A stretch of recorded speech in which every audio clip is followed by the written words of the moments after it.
इस आदमी ने आदिवासी गांव की तस्वीर ही बदल दी।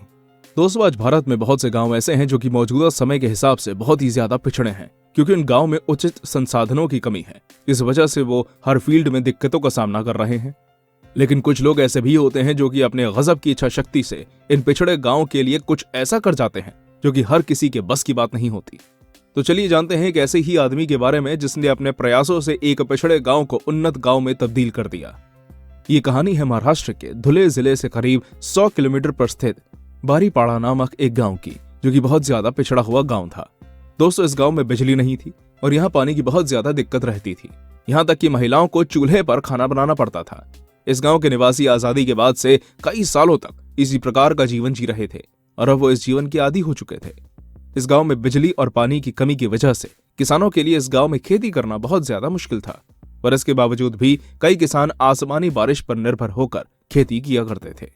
ऐसा सब कुछ चल ही रहा था कि तभी मुंबई के रहने वाले एक सोशल वर्कर चैतराम पवार की नजर इस गांव पर पड़ी और इस गांव की इस प्रकार की स्थिति देखकर उन्हें गांव वालों पर तरस आ गया और उन्होंने बारीपाड़ा गांव के लिए कुछ करने का फैसला किया। हालांकि राह इतनी आसान नहीं थी, पर फिर भी चैतराम द्वारा हिम्मत नहीं हारी गई, बल्कि वो अपना काम करने में जुट गए। दोस्तों, चैतराम को जब पता चला कि इस गांव में बिजली की बहुत ज्यादा समस्या है, तब उन्होंने सबसे पहले इसी समस्या को हल करने का प्रयास किया और फैसला किया कि वो सबसे पहले इस गांव में बिजली लाएंगे। हालांकि उतना आसान भी नहीं था, क्योंकि महाराष्ट्र में बिजली की खपत को देखते हुए गांव वालों को बहुत ही कम बिजली नसीब हो पाती थी। इस समस्या का हल भी चैतराम ने तुरंत ही निकाल लिया और उन्होंने प्लान किया कि वो अपने गांव को सोलर एनर्जी से युक्त गांव बनाएंगे। हालांकि उनका ये प्लान उतना ज्यादा आसान नहीं था, क्योंकि वो बताते हैं कि उन्हें गांव वालों को अपने इस प्लान से जोड़ने के लिए लगभग 15 साल का इंतजार करना पड़ा। तब जाकर गांव वालों को उनके ऊपर विश्वास हुआ।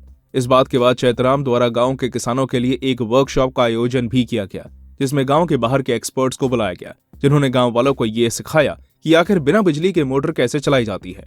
जैसे ही गांव के किसान सोलर एनर्जी की मदद से बिना बिजली के मोटर चलते हुए देखते हैं, वो हैरान रह जाते हैं और तुरंत ही चैतराम के साथ उनके कार्य में जुड़ने के लिए हामी भर देते हैं। और 2014 से चैतराम का ये मिशन चालू हो जाता है।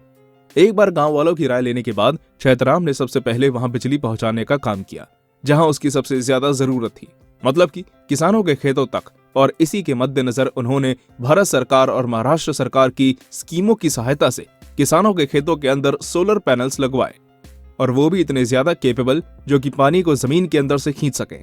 इस सब के बाद जब हर एक इंसान के खेत में सोलर पैनल्स लग गए, तब उनके द्वारा सभी सोलर पैनल्स के काम को परखा गया, जो कि उनके अनुमान के हिसाब से बिल्कुल सही था। दोस्तों, क्या आप सभी को पता है, गांव वालों को इन सोलर पैनल्स के लिए पूरी रकम का भुगतान नहीं करना पड़ा, क्योंकि इस कार्य में सरकारी और गैर सरकारी संस्थाओं द्वारा गांव वालों की मदद की गई। और इसी मदद के तहत गांव वालों ने इन सोलर पैनल्स की कुल लागत का करीब 15% हिस्सा वसूल किया, जो कि उन्होंने आसानी से दे भी दिया।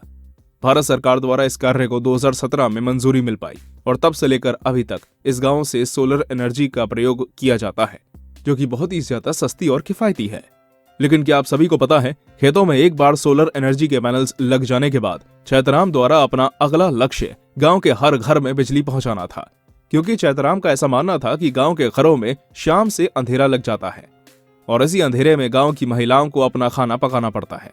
इतना ही नहीं, शाम के समय अंधेरा इतना ज्यादा घना होता था कि अगर किसी व्यक्ति के सामने से सांप भी गुजर रहा होगा, तब भी उसको वो सांप नहीं दिखाई देगा, जिस वजह से हो सकता है कि वो व्यक्ति अपना पैर सांप पर रख दे और अगर सांप जहरीला हुआ तब उस व्यक्ति की मौत भी हो जाएगी।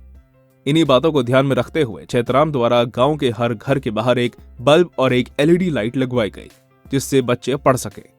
अपने इन्हीं अथक प्रयासों के बाद चैतराम को आखिरकार सफलता मिल गई और उनका सारा गांव भारत के सबसे साफ और सबसे उन्नत गांव में से एक बन गया। घरों में इस तरह से बिजली लगवाने के लिए सरकार द्वारा गांव वालों को 19.82 लाख रुपए का अनुदान दिया गया और इसी अनुदान राशि में गांव वालों द्वारा भी 3.5 लाख रुपए जोड़े गए, जो कि गांव के 1000 घरों तक बिजली पहुंचाने के लिए काफी थे। इतना ही नहीं, चैतराम के इसी संघर्ष को देखते हुए 2018 में उन्हें भारत के सबसे बड़े व्यक्ति यानी कि नरेंद्र मोदी द्वारा स्टेज पर बुलाकर new India conclave under youth for development programme के तहत रूरल अचीवर के खिताब से सम्मानित किया गया। दोस्तों, आज चैतराम का मानना है कि खेती से जुड़ा हर काम सोलर एनर्जी के दम पर आसानी से होता है, जो ये बताता है कि आखिर कैसे सोलर एनर्जी इस गांव के लिए एक वरदान साबित हुई है। आज भारत के बहुत से हिस्सों में सोलर एनर्जी का भरपूर इस्तेमाल हो रहा है, क्योंकि भारत की जनता और सरकार दोनों ने ही सोलर एनर्जी प्रणाली को आसानी से अपनाया है। यहाँ तक कि सरकार द्वारा तो सोलर एनर्जी सिस्टम लगाने के लिए अनुदान भी दिया जाता है। तो देखा आप सभी ने कैसे एक समाज सेवी के थोड़े से प्रयास ने एक गांव की दिशा और दशा दोनों ही बदल कर रख दी, और यही वजह है कि आज बारीपाड़ा एक बहुत ही खुशहाल गांव है। तो दोस्तों, ये थी हमारी एक और इंटरेस्टिंग वीडियो। अगर पसंद आई हो तो इसे लाइक कीजिएगा, और हाँ, जाते जाते चैनल को सब्सक्राइब भी कर दीजिए। धन्यवाद।